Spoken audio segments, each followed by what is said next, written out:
In moments of darkness and pain, remember all is cyclical. Sit quietly behind your wooden door. Spring will come again. Loi Ching Yuen. The first of the Buddha's Four Noble Truths is Dukkha. It means you will suffer. You will be dissatisfied. You will experience sorrow. We try to avoid it and often make it worse in doing so. What if I told you that in your suffering was hidden the keys to freeing your true creative self? Welcome to episode 4 of the Unblocked Creators podcast. This is my first solo episode. Usually I'll be interviewing artists of all kinds, and this podcast is for anyone looking to access creative flow and never get stuck in low energy, unmotivated, frustrated, uncreative states of being. Through personal art stories, Eastern and Western philosophical traditions, and practical insights, we'll find out what it means to find peace with Dukkha and connect with the source of our creative power. This is a story that I told in my newsletter previously, which is called the Unblocked Carver, a play on the Zen idea of the uncarved block, which we'll talk about. My mother is the first person who really encouraged me to be creative. This piece of wood art that I'll discuss was made for her. You can see the links in the show notes for the photos. It's called Ecology of Time. In 2020, I started this project for my mother. It would take 4 years, multiple homes, a global pandemic, before it was finished. This journey changed me in profound ways. In 2019, I threw up my hands in anguish and dropped out of school. With nearly constant pain in my upper back, I couldn't see how all this essay writing and textbook carrying was leading to a better life. With school behind me, I decided to finally pursue one of my long-lost loves, woodworking. I had quietly imagined having my own woodshop since high school, but kept putting it off. Now, here we are in 2025. Oak moss is 5 years old, a brief but already complicated history. Just as oak moss, my woodworking business was taking shape. Life took a turn. In 2020, my mother was diagnosed with breast cancer. Terrifying news. Around that time, I had launched an Etsy store online and was working out of a community makerspace where all the tools I could imagine were made available for a monthly membership fee. They even hired me for a summer, but the uncertainty of that time loomed large. I remember in December 2019, someone at the shop said, "I hope that coronavirus doesn't spread here." We had no clue how much the world would soon change. Around this time, my uncle saw a gear-shaped drawer box that I had made for a friend. Seeing the piece, my uncle had an idea. He commissioned me to make one for my mother while she was going through treatment. I saw it as the perfect opportunity to create something beyond the usual commissions. I decided to push my limits, envisioning a drawer box with 2 large wooden gears that would turn in sync when the drawer opened or closed. It was a labor of love and an offering to my mother and a test of my craft. What I thought would be a focused project became a long and treacherous journey. Since it began, I worked in 4 wood shops, lived in 7 homes, and went through 2 relationships. Through the global pandemic, my mother's illness, and personal upheavals, this piece became my steady anchor, a reminder of patience, resilience, and interpersonal support. In September 2020, I faced some difficult decisions.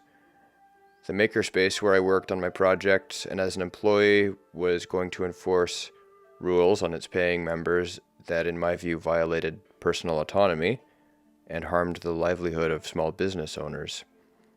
It didn't sit right with me, and so I left. I moved all my projects and tools out of my rented studio, lost my woodshop access and my job in one breath. Looking back, I'm grateful I made that choice. We've all faced moments when life asks us to choose between our conscience and external pressures. This experience taught me about the importance of following my conscience even when it leads to hardship. Through all of this, I'd been grappling with chronic back pain, a constant since my teenage years. Much emotional turmoil compounded atop the physical pain, and I struggled to hold jobs. While my mother was undergoing cancer treatment, I felt hopeless, like I wasn't able to support her and my dad how I wished I could. A lot then rested on my father's strength. I was angry and frustrated, but this was cause for deep reflection. The suffering we endured opened me up to a new level of compassion, not just for others, but for myself. Considering the many obstacles, dead ends, social ills, and pains of those years, I feel especially grateful now for what ensued during my time at university. There, Professor Trevor Carolan taught me much about the importance and power of writing. He assigned many readings related to Eastern philosophy. A favorite book from that time is Hojoki by Kamo no Chamai. The author describes how decades of continuous disasters and calamities in 13th century Japan led him to live in increasingly small dwellings and finally a 10 by 10 foot hut secluded in the mountains. There's a line that feels particularly relevant here. If you conform to the world, it will bind you hand and foot. If you do not, then it will think you mad. Would you prefer a dilemma or a predicament?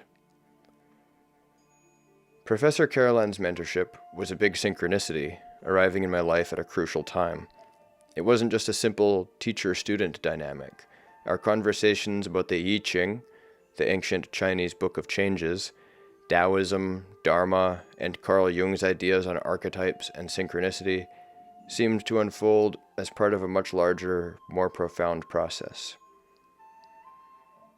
Until you make the unconscious conscious, it will direct your life, and you will call it fate. Carl Jung. In the ensuing woodworking years, I sometimes felt like giving up on my tumultuous journey. Loose ends were hanging all around, projects I couldn't finish, tasks I couldn't move forward, new deadlines I had to meet for random customers. I felt caught between the pressure to tie things up and the temptation to abandon them entirely. Take, for example, the farmhouse kitchen island I've been building for my woodshop landlord. It's been 2 years, and it's still only halfway finished. I felt overwhelmed by the weight of those unfinished commitments. But what I've come to realize is that unresolved work isn't a sign of failure. It's a constant in the natural ebb and flow of the creative process. There's grace in acknowledging what's incomplete in your life. Through this realization, I found more peace in following through than in running away from my debts, both material and spiritual. Every loose thread taught me something about patience and the value of persistence. I've also learned that deadlines aren't so compatible with my art, and I don't want my art to be a business. That realization, too, was incredibly freeing, but I first had to suffer. My writing mentor at university, Trevor Carolan, translated the Book of the Heart from the early 20th century Taoist master Loi Qingyuan. In moments of darkness and pain, remember all is cyclical. Sit behind your wooden door. Spring will come again. Zen and Taoist philosophy teach that when we surrender our resistance to suffering, we find a kind of liberation. In time, I began to see my creative process in a new light, not as a way to escape suffering, but as a way to transform it. When we face suffering in our creative work, whether it's self-doubt, external pressure, or personal pain, there's a powerful opportunity hidden in it. What if, instead of resisting, we lean into the discomfort? For me, I found that every block in the process could become a doorway to something new, an insight, a fresh approach, or a deeper understanding of myself. Surely you're wondering now when the good news comes in this story.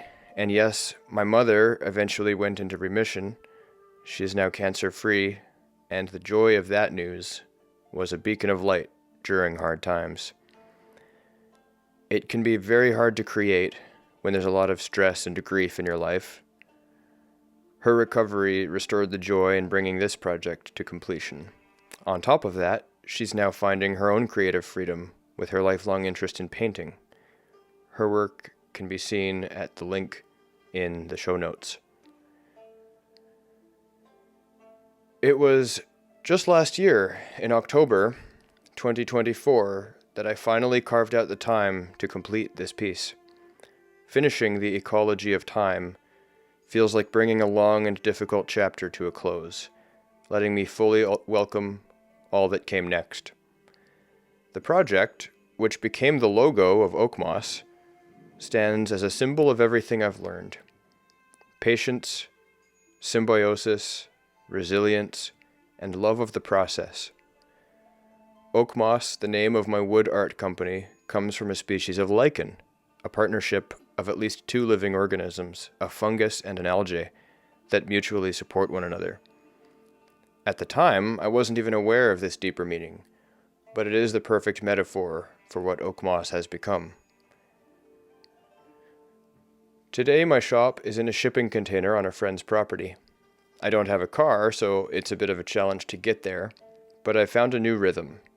Discovering that I loved carving more than joinery has allowed much of my creative work to now be done at home. I've discovered a kind of personal freedom I hadn't known before, a quiet, meditative approach to my craft. Hand tools, simple processes, little noise, a contemplative practice that brings both beauty and peace into my life. I've created the Unblocked Carver and the Unblocked Creators podcast to share what I've learned about creativity and spiritual freedom, and to find out from other artists what they've learned. We all encounter blocks, but those blocks aren't barriers, they're doorways to new insights.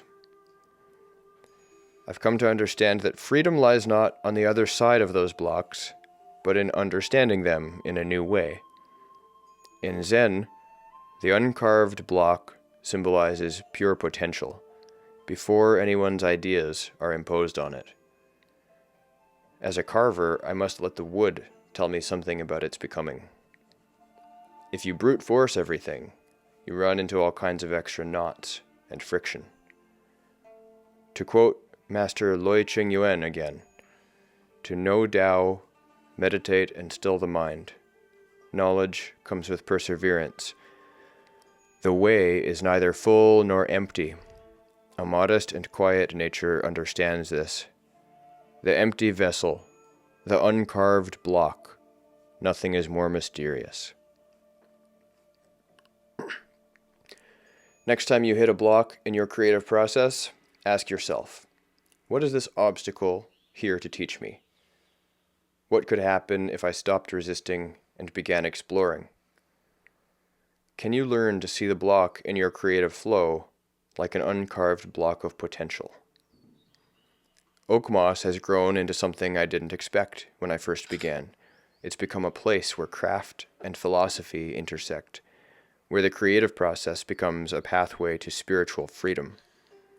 Going forward, I'll be sharing not just my personal journey, but diving deeper into practical techniques, how you can transform blocks into breakthroughs, and transmute suffering into fuel for your creative fire. Thanks for listening to the Unblocked Creators podcast, episode 4. I've saved a couple of sponsor notes for the end. These are actually not really sponsors, they're my own creations. So Oak Moss, my woodworking company, you can see the work that I do at oakmoss.ca, which also will be in the show notes. My mother's paintings you can view at donnamaypaints.ca, which is a website I created, and oakmoss.ca was also built by me. I also do web design. If you're a business owner and you need a website built, please reach out to me and we can talk about that. Thanks so much for listening. And I hope you'll join us for episode 5, where I'll be interviewing another guest.